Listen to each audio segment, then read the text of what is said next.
మారు మనసు పొందు. దేవుడిని హెచ్చరించి ఉండొచ్చు, తిరుగు దిద్దుకో అని చెప్పి.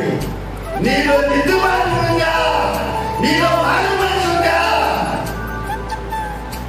మారు మనసు పొందావా? దేవుని మాటలను, ఆ వాక్యమును విని ఆ మాటలని హృదయంలో భద్రం చేసుకున్నావా అన్న సంగతిని మనము పరిశీలన చేసుకోవాలి. హల్లెలూయా, హల్లెలూయా. మరి అయితే విన్న వాటిని గురించి అన్ని విషయాలు దేవుని తమ హృదయంలో భద్రము చేసుకున్నట్లుగా మనం చూస్తున్నాం. యేసయ్యను గురించి మనం వింటున్నాం ఎన్నో సంవత్సరాల నుంచి.